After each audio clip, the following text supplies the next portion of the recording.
Hey, you always hear that credit takes a long time to fix. You've heard stories about people, I've told stories about people that it took them months to get their credit fixed because their credit was really, really challenging. But that's not always the case. But I do tell people it takes as long as it takes. In credit story number one, I told you about a client who it took her 14 months to get her credit cleaned. It took her 7 months to get it reasonable from being really, really bad to 14 months to be good enough to get a new car and her own home. Now I'm going to tell you this story.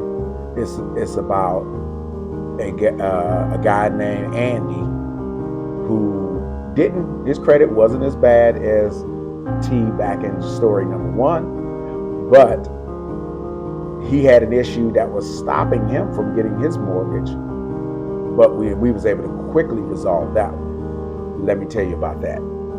Okay. Now, Andy was a client that was referred to me from one of my loan officer referral partners. Andy's credit wasn't terrible.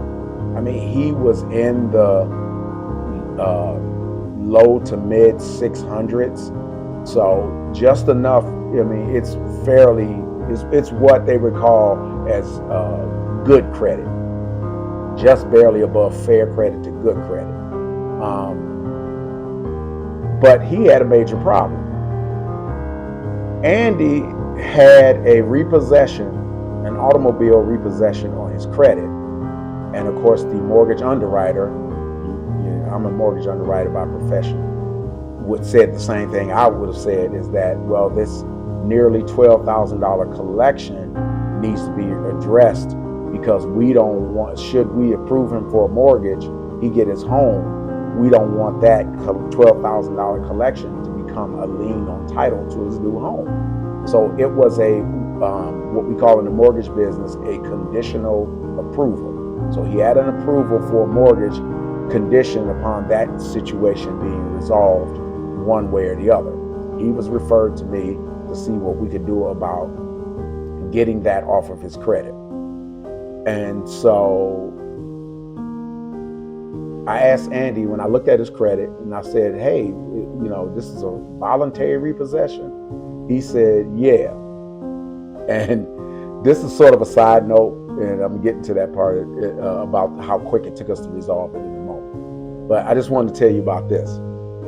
Okay, back in the fall of 22, throughout the course of me conducting credit analysis, credit consultations, I must have come across 27, 28 people from the period between late September and the end of the year in 2022 in December, with folks who had voluntary repossessions, and repossessions of all kinds, but a large number of them, they were read as voluntary repossessions. Or if I asked about the repossession, I said, oh, what happened with this car? They said, oh, I gave it back.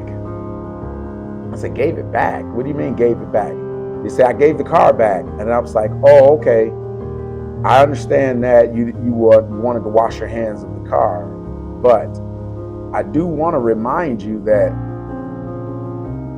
you giving the car back really only results in you giving away the only thing that you had the reason for taking out the loan in the first place, and that you're still liable for the loan. That led to me creating a video back then telling people about how to avoid repossessions, and that voluntary repossessions are not the way to deal with your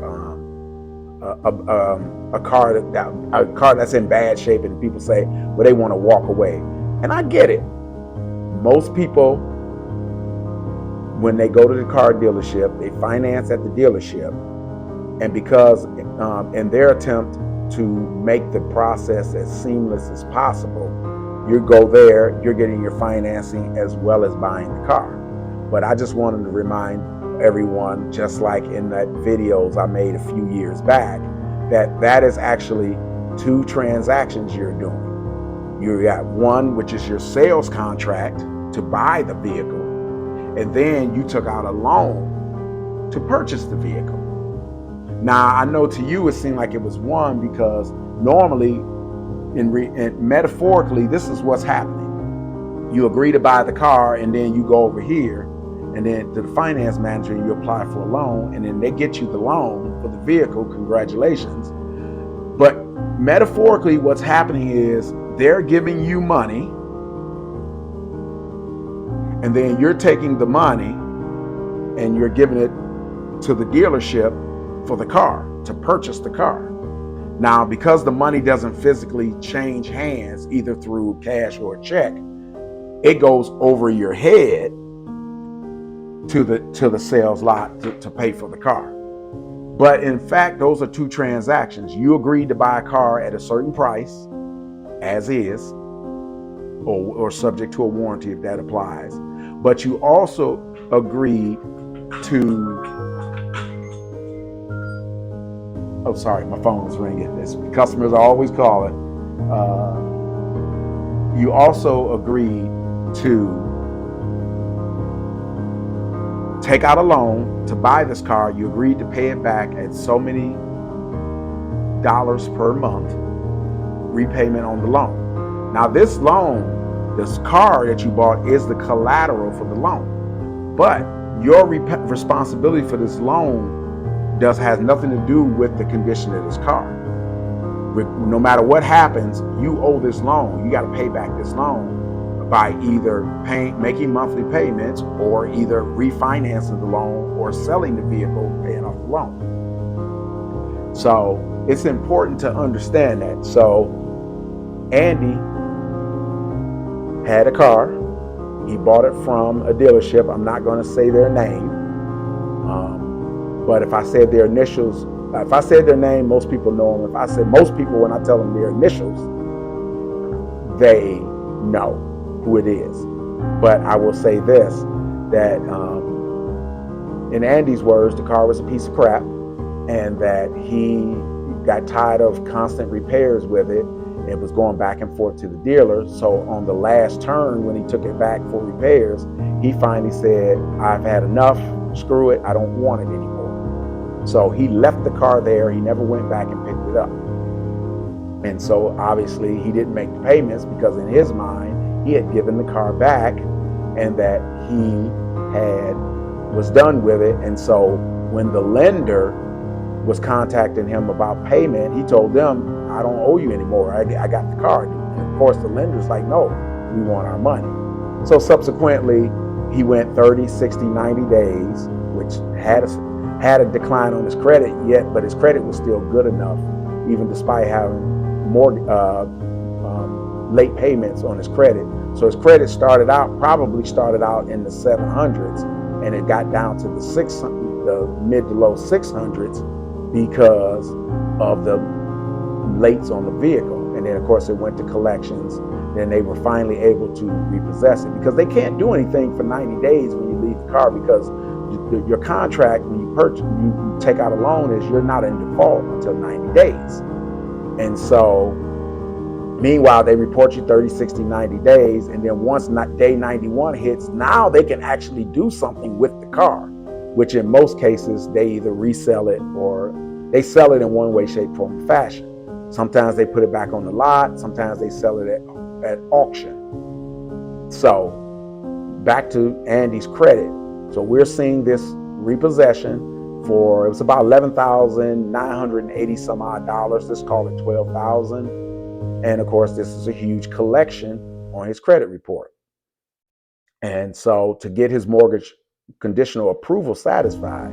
So first thing I did, which is what I often do when folks have repossessions, I asked them, do you recall getting a notice of disposition on the vehicle? He said, no, I don't know. What is that? I said, this is the document they give you once they've taken the vehicle, processed it, and sold it. And then they'll tell you what all your fees you're owed, your remaining balance, whatever fees you had, late fees, because obviously he went 30, 60, 90 days late before they took the car and actually did anything with it.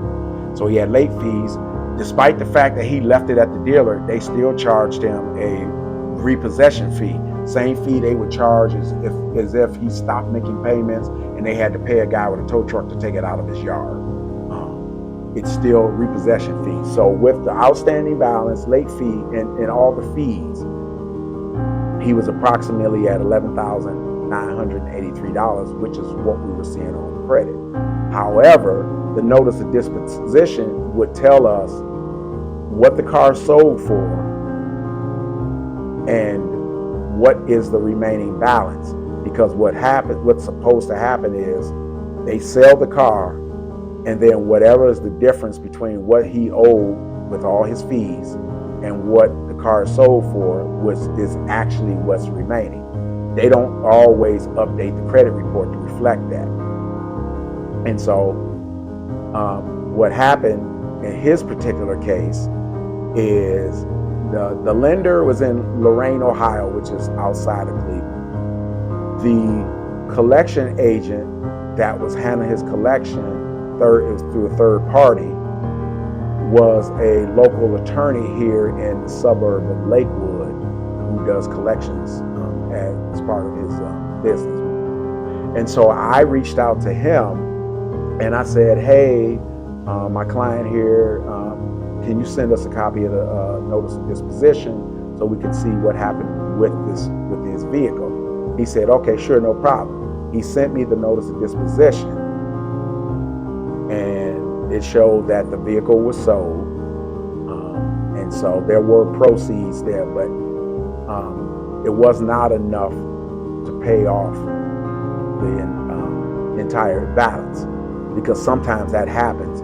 Sometimes a vehicle, if it's in good enough condition and had enough value, that they can sometimes sell it for more than what was owed or close to, and sometimes you can even get a check back. I talk about that in my repo-man book.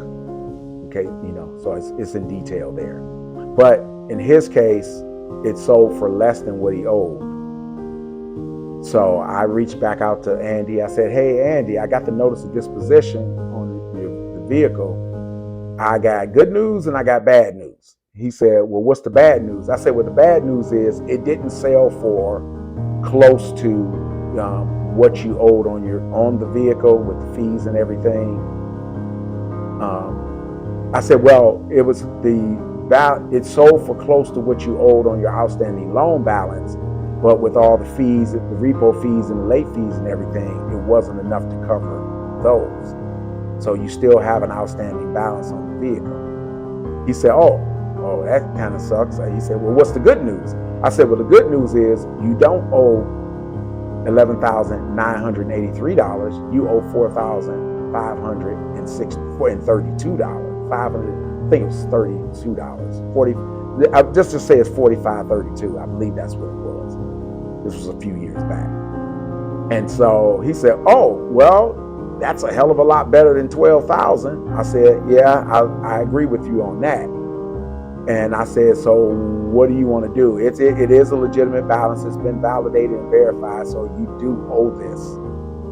And he says, well, I want my house. So, is this the only way I can get my mortgage application approved? I'll go ahead and pay it. I said, now see here, which brings me back to my point. So now we had a situation where he's still paying on, because he thought, by giving the car back, he got out of the loan. But now all he did was guarantee that he paid for a loan. And essentially what happened was, through the wrong back-end channel, the car was sold to pay off the loan. But because it was sold through a repossession auction situation where the lenders had no vested interest in satisfying him and his debt, he ends up owing. But if he could have simply traded in the car or sold the car, because he did end up buying another car after letting that one go, he was able to quickly get one before it really tore up his credit, because he was able to qualify for another car loan before that one went bad. And so he still ended up buying another car, but he could have done it, had he done it a little differently, he could have avoided that. But nonetheless, that was where he was. So now he's paying $4,500 roughly to satisfy this loan in this way, to get his mortgage approval. So He said, sure. I said, okay, so when can you do that? He said, oh, no, I can do that, whenever you tell me, when I'm ready. He had the money for it, no problem. So I reached back to the attorney that was the collection agent. I said, client wants to pay it, and I'm going to do what I normally do with my clients. I'm going to send you a letter that says that upon receipt of payment of $4,532, that you consider the matter closed, the debt satisfied, and that this collection can be removed from his credit report. Will be removed from his credit report. As a service to my clients, if the creditor doesn't remove it themselves, I can have it removed with the proper document, that letter, and the proof of payment. I can have it removed from the credit report. So for those of you out there that are working through those things on your own, make sure you get a deletion letter first, because the creditor, especially collection agencies, they're more willing to accommodate you before they, in lieu of the money. Don't wait until after you give them the money, because then they're less interested. So always get that letter first, then give them the money. So I sent that. The attorney looked it over. He said, oh, can you change this, that, and the other? I mean, attorneys sometimes flex. So he told me to make some adjustments. I did, made the changes. He said, fine. He agreed to that. And so we were good. So I said, Andy, go ahead and pay them. So Andy went to his bank the next day. That day. He went and he got a check, and he wanted to overnight it. And he said, hey, can we do a wire? I contacted the attorney. I said, well, you guys, can you accept a wire on their behalf? He said, oh yeah, we can do that. So he ended up doing a wire at his bank, wired it to the attorney, and then the attorney forwarded the funds to the lender. Now this happened on a Wednesday. And so called the attorney, collection agent on Thursday, confirmed that everything was gone. He said that was great. And so then he received an email on Friday saying, hey, your loan is satisfied, everything is good. And so not that following Tuesday, but a week from that Tuesday, we got an update on his credit report, and I got the collection removed from his credit report in its entirety. So this third-party collection through him, his legal office, his law office, was completely removed of his credit. So it's as if he never had a collection on his account. Now, his score upon removal of that collection, as remember I told you he was in the low to mid sixes, his credit score went up about 157 points across the three bureaus because of that collection being removed. Now, granted, that was I wouldn't say unique, but that was a very not a common occurrence, where we're only removing one item. We're working with both a local lender and a local collection agency, so things could be done relatively quickly.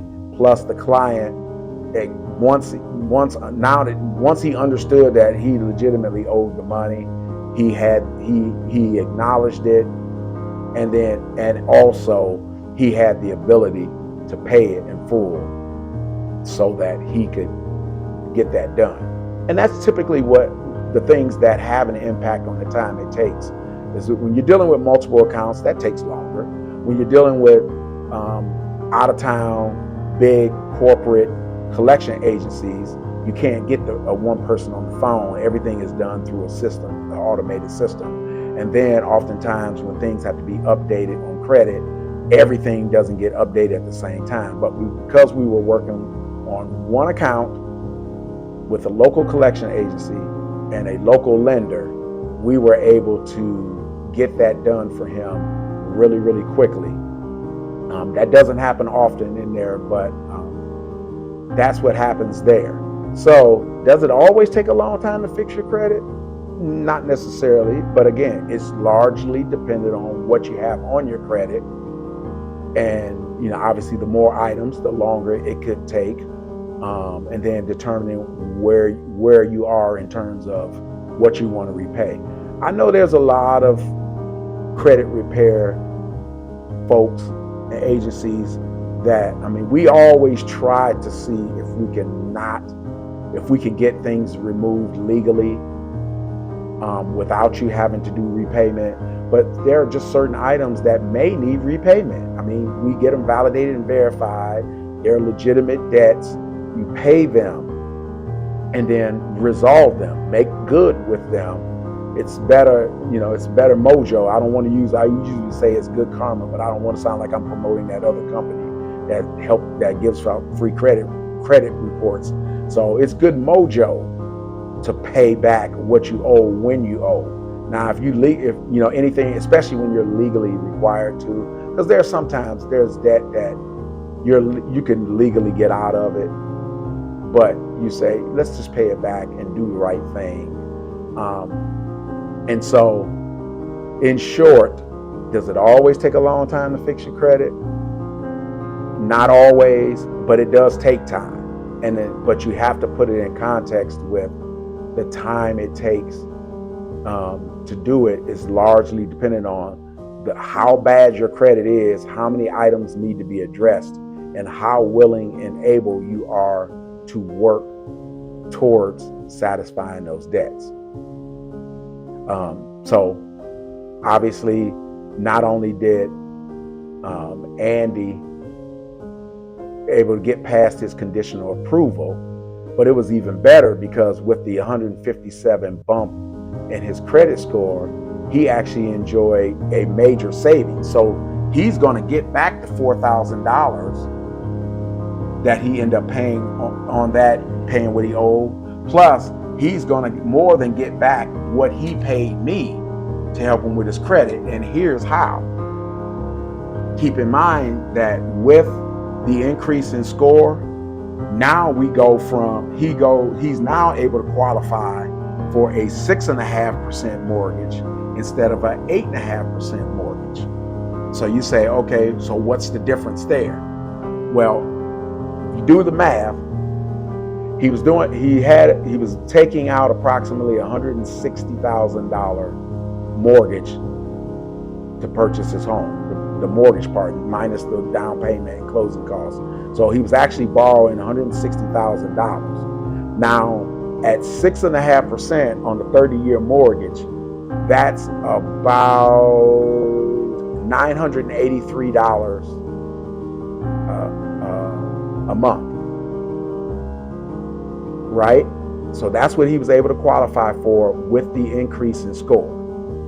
Previously, before when they were qualifying him based on the score he had, even though he could have gotten approval with the score he had, he just needed to clear up the thing. But his interest rate would have been 8.5%. And 8.5% on $60,000. Now again, the numbers I'm talking about is just the mortgage part. It's just the loan part. It's just the principal and interest. It's not taxes and insurance. It's just the loan part. So at 6.5%, he was able to have $983 just for the loan part. With the 8.5% that they had initially qualified him for, his loan part of his payment was $1,158. So yes, $1,158 at the old rate. So not only by clearing up that collection did he get through a conditional approval for his mortgage loan, he also benefited from going back to the higher credit score that he probably had before he let that loan go bad. And he was able to qualify for a much lower mortgage rate, which saves him it's about $203 a month difference between the 8.5% that they qualified him for and the 6 before we fixed his credit, and the 6.5% that he was able to qualify after fixing his credit. That's $200 a month. Now, $203 a month for the next 30 years, just assuming he goes the whole 30 years. You can do the math. So obviously, he'll get back, if he takes that to term, he'll more than get back to save the $4,500 that he had to pay on what he owed anyway. And he'll more than get back what he paid me 10 times, 20 times over, more than amount to pay for the cost of the total cost of fixing his credit.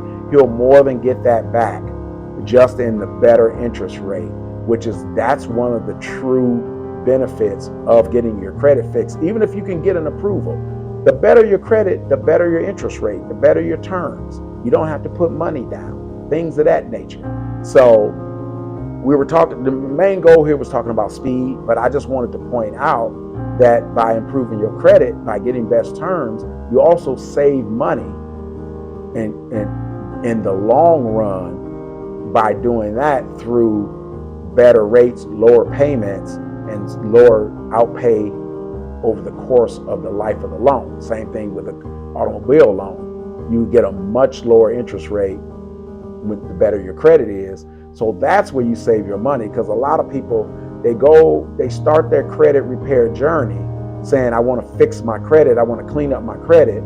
But then the topic changes to, I want to try to not have to pay this and not have to pay this and get out of paying this debt, because those debts that they didn't want to pay the first time, they're still, really concerned about trying to get rid of those things either at no cost or some people, or discounted settlements. Now, again, anything that's you're illegally no longer required to pay, I don't recommend you pay until we've exhausted all resource efforts to get rid of those things without you paying. But at the end of the day, I think it's good credit mojo to pay what you owe, especially when the amounts are nominal. I mean, again, I know there's a lot of credit people out there that don't tell people that, and then people ask me, well, if I'm gonna end up paying it anyway, what's the point of me hiring you? I said, and I tell them, well, you're not hiring me to make your debts go away. You're hiring me to make your credit better. I'm not here to make your debts go. If you want debt consolidation, that's a different business, and debt consolidation doesn't help your credit. They're only trying to relieve you of your financial responsibility to the outstanding balance. But if your focus is to fix your credit, we do all the things. We try to get rid of things that legally shouldn't be there. We fix corrections, and then if we can get something removed without any payment at all, that's fine. But understand that there are times where you may have to pay something off that's legitimately yours, and if it's legally yours, legitimately yours, and we know for philosophically and morality wise, it's yours. You pay what you owe.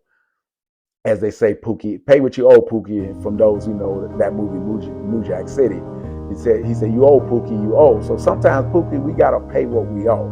I know it's not the popular thing to hear when it comes to credit repair. I know there's a lot of folks out there that say you shouldn't do that. I've even had credit repair people say, hey, well, maybe you need to learn how to do that. But at the end of the day what difference? I mean, it doesn't make sense to pay me for 6 months to fight off, say you pay me a few $100 and spend 6 months fighting to get a debt off of your credit that you legally owe, but try to get out of it, even if you may not even technically legally owe it. But it doesn't make sense to pay me. I'm just going to use it as an example. You pay me $500 to fight a collection that you could just pay off at $200. You might as well just pay it. I'd rather you pay the debt and be done with it, get your credit improved faster than me. I mean, that might seem counterintuitive, but I don't want to make money, have you paying me to do something that just doesn't make financial sense. Pay me $500 to get rid of a $200 debt. But I will say this though, if there's an option to pay me to get rid of a $2,000 debt or higher, then I would say yes, it's worth it to pursue that action first, just to make sure we know what you really owe. But again, my mission is to make sure that my main mission is to help you fix your credit, improve your credit, restore your credit, renovate your credit. and by whatever means necessary. It may be through repayment. It may be through legally fighting to remove it because it's no longer legal to show it, or it may be through negotiation, pay off. But at the end of the day, my main goal is to help you to make your credit better so that you can achieve your goals. And that as part of that mission is that you don't pay anything you don't pay anyone you're not supposed to pay. You don't pay more than you're supposed to pay, whether it be zero or otherwise, and that you pay the right entities. So, because oftentimes people, they go out and they start paying off debt and to everybody who claims to be the one they owe it to, only to find out that they've paid the wrong people and the outstanding debt is still showing up on their credit because they paid the wrong people, and the wrong people have disappeared and gone and they can't even get it removed. So they've spent time and money paying off debt with the thought of improving their credit, only to find out they didn't do it in the way that served them best and they didn't even benefit from it. So that's the important thing. But at the end of the day, it's worth it to fix your credit. And so if again, if you find this video of value, please like and subscribe. Doesn't cost anything to subscribe. And put in the comments any other topics you want me to talk about as I tell these credit stories, and any other helpful hints that I can put in the videos, because I mean, I'm here to serve you guys. And if anything in my videos or in my book can help you to achieve those goals, I'm more than happy to help you with that. But for now, that's credit story number 2. Stay tuned for my next credit story. I think you'll find it fascinating. Take care. Bye.